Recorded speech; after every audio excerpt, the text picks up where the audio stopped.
Hello friends, स्वागत है आपका। आज हम देखने वाले हैं श्यानता गुणांक क्या होती है और कोफिशिएंट ऑफ विस्कोसिटी जिसको हम कहते हैं और वेग प्रवणता जिसको विस्कोसिटी ग्रेडियंट कहते हैं वो क्या चीज़ होती है। इससे पहले हमें समझना पड़ेगा कि श्यानता क्या चीज़ होती है।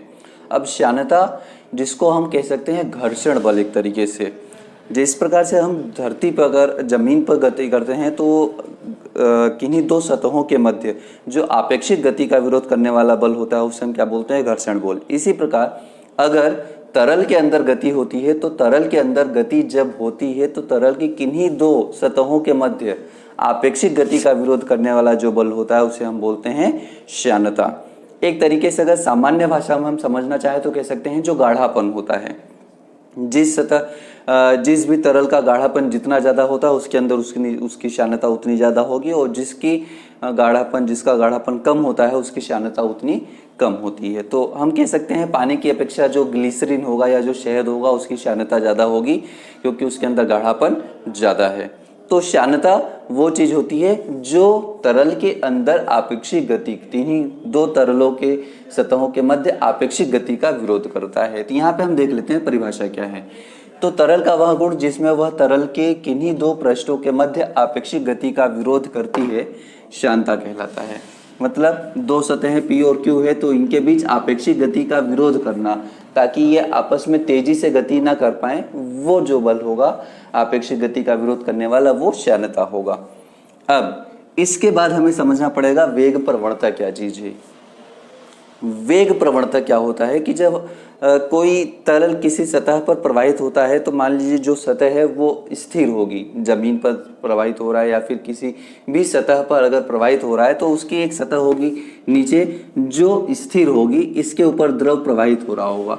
तो हम जानते हैं कि द्रव अगर सतह के संपर्क में गति कर रहा है तो संपर्क में जो द्रव होगा वह काफ़ी धीरे धीरे गति कर रहा होगा, लेकिन उत्तरोत्तर जैसे जैसे उसकी ऊंचाई बढ़ती जाएगी वैसे वैसे ऊपर का जो द्रव होता है वो गतिमान रहेगा, क्योंकि जो द्रव होता है वो गतिमान होते हैं, तरल गतिमान होते हैं अगर वो बह रहे हैं तो उसके ऊपर जितनी परतें आ जाएंगी, नीचे की परतें उनकी अपेक्षा गतिमान है तो ऊपर वाली परतें और ज़्यादा गतिमान होती चली जाती हैं। तो यहाँ पर सतह के नीचे जो चीज होती है यह क्या चीज होती है, स्थिर होती है।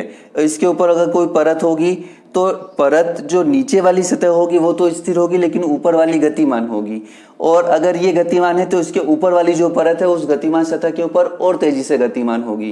कहने का मतलब उत्तरोत्तर जैसे जैसे दूरी बढ़ती जाती है स्थिर सतह से वैसे वैसे वेग सतह तरल की सतहों का बढ़ता जाता है। तो हम मान लेते हैं कि यहाँ पर दो सतह P और Q हैं जो एक दूसरे के ऊपर गतिमान है।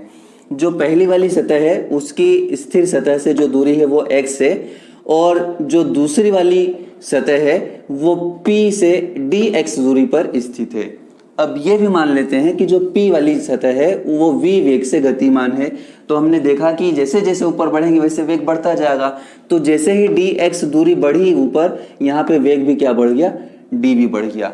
तो वेग प्रवणता वो चीज होती है जिसमें एकांक दूरी के साथ वेग में परिवर्तन आता है। तो वेग प्रवणता एकांक दूरी के साथ वेग में हुए परिवर्तन को ही वेग प्रवणता कहते हैं। एक्चुअली प्रवणता क्या होती है, प्रवणता होती है एकांक दूरी के साथ जो परिवर्तन हो।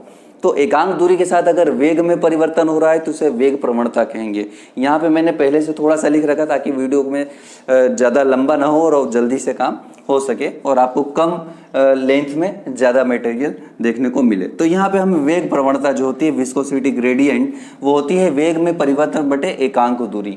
तो वेग में कितना परिवर्तन हुआ एकांक दूरी के साथ, हमने यहाँ पे dx दूरी बढ़ाई क्योंकि पहली सतह क्या है वो x दूरी पर है, तो dx x प्लस dx दूरी इसे हमने बढ़ाई तो वेग कितना बढ़ गया, dv बढ़ गया। तो dx दूरी के साथ dv वेग बढ़ गया, तो ये dv अपॉन dx जो होगा वेग में परिवर्तन dv और एकांक दूरी कितनी है dx, तो dv अपॉन dx जो होगा इसको ही हम क्या कहेंगे, वेग प्रवणता, क्योंकि एकांक दूरी के साथ इतना वेग में परिवर्तन हुआ, dx दूरी के साथ dv वेग परिवर्तन हुआ, तो इसे ही हम क्या कहेंगे, वेग प्रवणता या विस्कोसिटी ग्रेडियंट कहते हैं। और इसका मात्रक प्रति सेकेंड या इसकी जो विमा होती है वो होती है m0 L0 t इनवर्स, क्योंकि इसके अंदर सिर्फ सेकेंड है तो सेकेंड की जो टाइमिंग जो डायमेंशन होती है वो t इनवर्स होती है। तो यह वेग प्रवणता हो गई।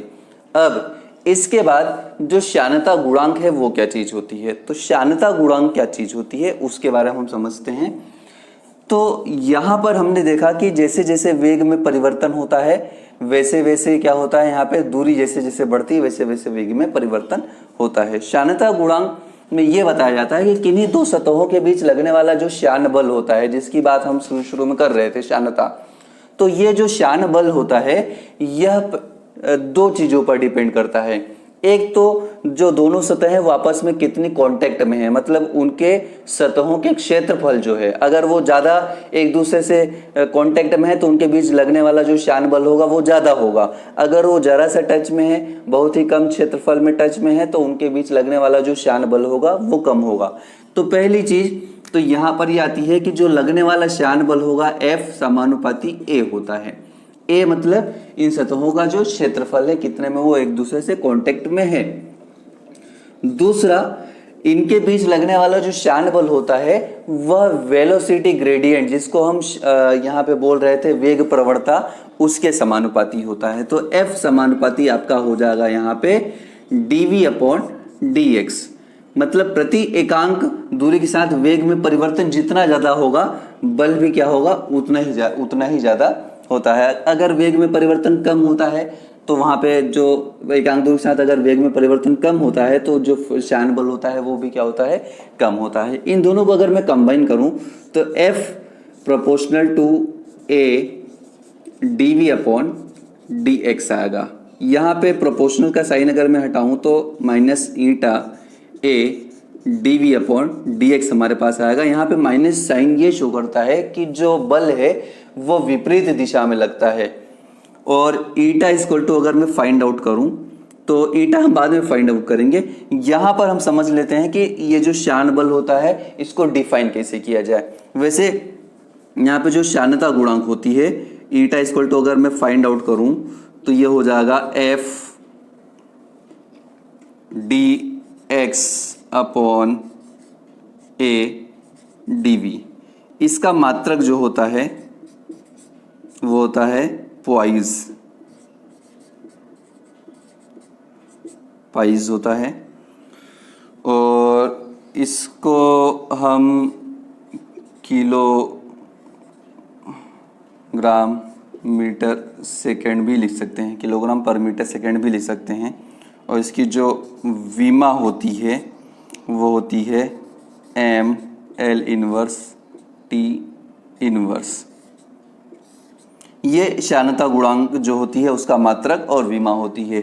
यहाँ पे हम श्यानता गुणांक को अगर परिभाषित करें तो वो कैसे कर सकते हैं।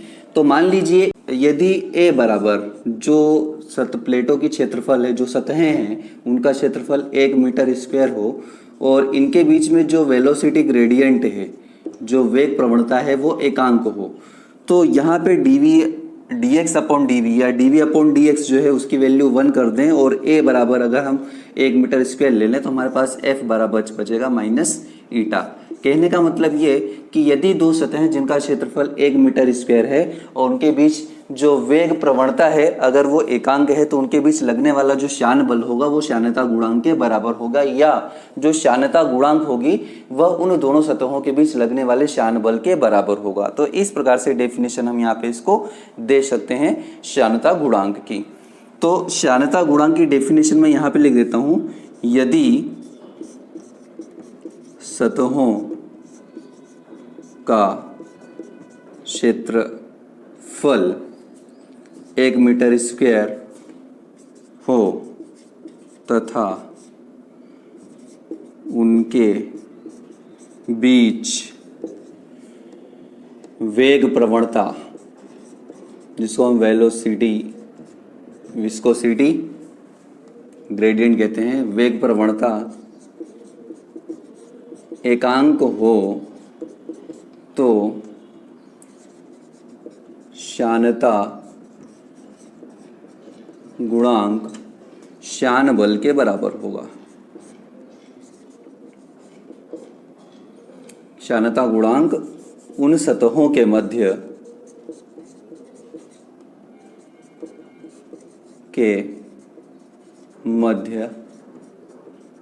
लगने वाले